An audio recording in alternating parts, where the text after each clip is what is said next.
time on when I caught my stepdad abusing my mom. So a little background information, men are trash, and I was 13 and in 7th grade. Well, it was my birthday and my mom took me to the shoe store to get some new shoes, and I saw this guy keep staring at my mother.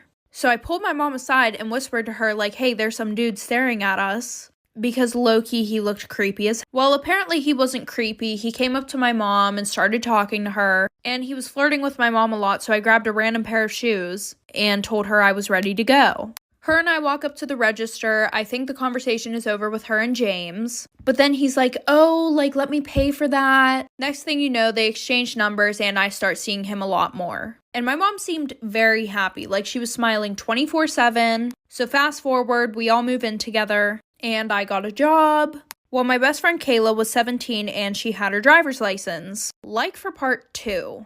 Part 2 about when I caught my stepdad abusing my mother. So like I said, we all moved in together. My mother was super happy and I had a job. My best friend would come and pick me up after this job. And I would usually get off work around 7 p.m. Well, around this time, James would have already been at work. He usually started work at like 6 o'clock.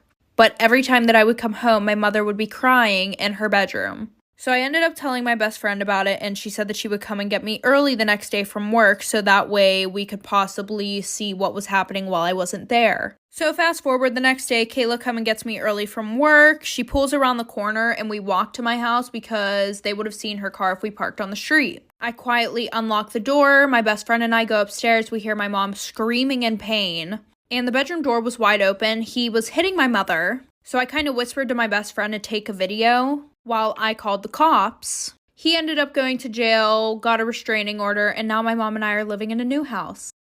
My freshman year of college, I was walking down a hallway towards one of my classes, and a friend who I hadn't spoken to in a few weeks walked confidently towards me, and he said, Kate, how is this relationship between us supposed to work out if you never talk to me? And I said, relationship? What relationship? We barely speak. And he said, exactly. Let's get together this weekend and fix that. And I was like, okay. And we got together and we hung out and it was great. He's married to someone else now. It's fine. But a few years later, I was at a college party and I tried to use his line. I just blurted it out. I didn't think it through. You should think these things through in case they go badly, because it went badly, and a hallway, I realized, is a great place to do it because you can easily run away. Also, everybody around you is passing you because they have classes to get to. Nobody's focused on what's happening. I was at a party. I was sitting on a couch. My hot friend Liam walks in. Liam and I had flirted a little bit, but we hadn't spoken in a couple of weeks. And I said very loudly, Liam, how is this relationship between us supposed to work out if you never talk to me? And he said the same thing I said. He said, relationship? What relationship? We barely speak. And at this moment, I realized everyone in the room was staring at me. Everybody was focused on me and what I was going to say next. And I got nervous and I choked and I went, I know, that's stupid. I was just being stupid. I'm stupid. That was stupid. And then my brain was like, that was embarrassing. You need to flee the scene now. But I couldn't just run away because we were a billion kids packed into this tiny little stupid college priced apartment. And so I had to swim upstream through all these people. Like, excuse me, I'm leaving. No, I'm not leaving because of the Liam thing. I'm leaving because I got invited to another party, okay? I just got the text now. It says nothing to do with me making a pass at Liam and it not going well. Okay, so I'm going to be talking about my experience with like sleep paralysis and evil spirits, etc. I've had a couple of experiences, but I'm going to share with you guys this one. So I was a couple months pregnant, going to sleep. For the most part, I hate having a light in my room, so I usually sleep like pitch black. So I'm sleeping like I know I'm sleeping. And I start seeing like these little creatures. Like I don't physically see them. I see like shadows of them like coming closer and closer to my bed. And as they're getting closer, there's like a huge shadow like coming from up top of the room, like trying to come over me. And it's making the room that's already dark like pitch black. Like you could see it. And I open my eyes because I'm like, I need to wake up. And I'm still like seeing and feeling this. It's making my chest like hard to breathe. I'm like panicking. I'm scared. And in that moment, I start rebuking it in the name of Jesus. The moment I say in the name of Jesus, I rebuke you, they start like losing power, like weaning off. But in the moment I stop, they start getting stronger. So as these shadows that are trying to come over me are getting weaker, as I'm saying, in the name of Jesus, I rebuke you. They were just trying to come back. Like, yo, get the message. Jesus died on the cross. He won. Like, you ain't got nothing to do with my house. You've already been defeated, sir. But in that moment, I'm like so scared because you can't physically move.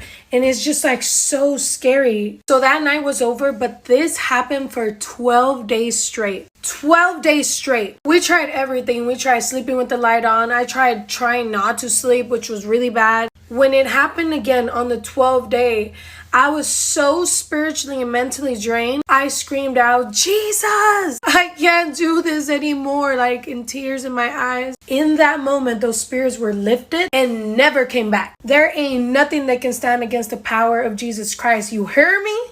Took my friend's kids to a soccer game recently. It was their soccer game. One of the kids was playing in the soccer game, and the other kids and I were sitting on the sidelines watching the game, and I was cheering really loudly because that's how you assert your dominance over other grown-ups at children's sporting events. And also because I can't stand not being the center of attention all of the time.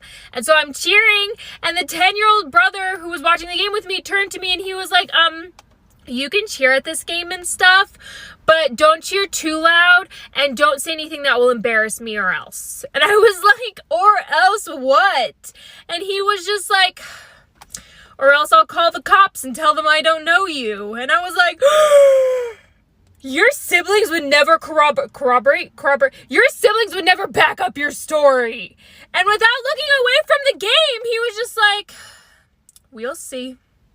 Which was so intimidating for a 10-year-old. Not the threat itself, but the fact that as he was making it, he didn't even take his eyes off the soccer field. Yo, I got a crazy story. I had never experienced a panic attack or an anxiety attack in my life until the year, you guessed it, 2020. Honestly, I think it was caused by COVID before COVID was a thing in the United States, but that's a story for another day. I was sitting in my truck and I started feeling very nauseated. I'm like, why do I feel like throwing up? Did I eat something wrong? And I started feeling a shooting pain from my arm to my heart. I was like, yo, I'm having a heart attack. It was in the left arm too, so I was like, yup, this is a heart attack. As we're driving to the hospital, my entire body starts feeling numb. From the top of my head to the bottom of my feet, I just feel like I'm fading away. My jaw started clenching. I started losing feeling in my tongue, so I couldn't even speak. Yeah, I know I like to talk, so that broke my heart. Besides the point, I'm like, yo, I'm dying. I'm like, Jesus, please forgive me for my sins, because I'm trying to go to heaven. I'm like rebuking this feeling in the name of Jesus. So we go inside the hospital, and I know this situation wasn't funny at the moment, but now I can laugh about it. I'm literally